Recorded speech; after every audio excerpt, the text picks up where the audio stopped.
Emotional boundaries. Emotional boundaries are the invisible lines that protect your heart, mind, and well-being. They define where your responsibility ends and another person's begins.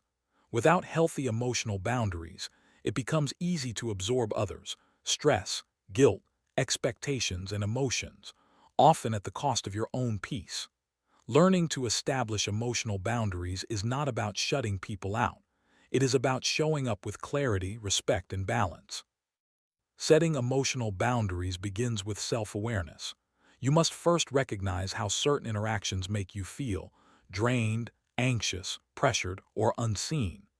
These feelings are signals, not weaknesses. They are invitations to pause and ask what your heart needs in order to remain healthy and whole. Emotional boundaries teach us that we can care without carrying. You are allowed to support others without fixing their problems or sacrificing your own emotional stability. Compassion does not require self-neglect. When you stop taking responsibility for emotions that are not yours, you create space for healthier, more honest relationships.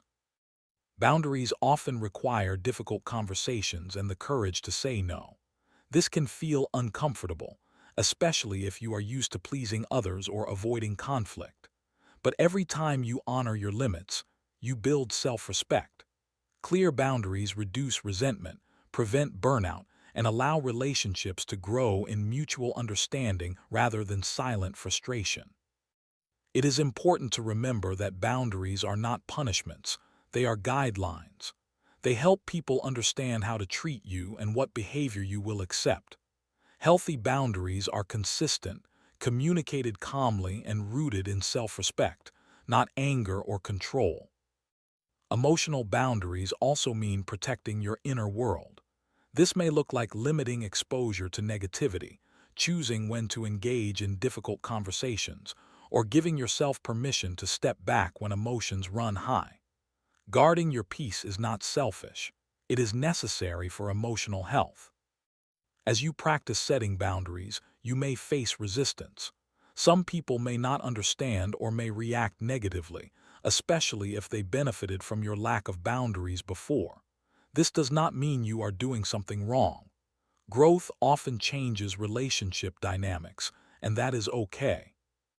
Strong emotional boundaries lead to freedom. You become more present, more authentic, and less emotionally reactive. You learn to respond rather than absorb, to care without losing yourself, and to love without exhaustion. Emotional boundaries are an act of self-love and maturity. They allow you to live with greater peace, clarity, and emotional strength, creating relationships that are healthier, safer, and more fulfilling for everyone involved. If you like this video, please share and subscribe.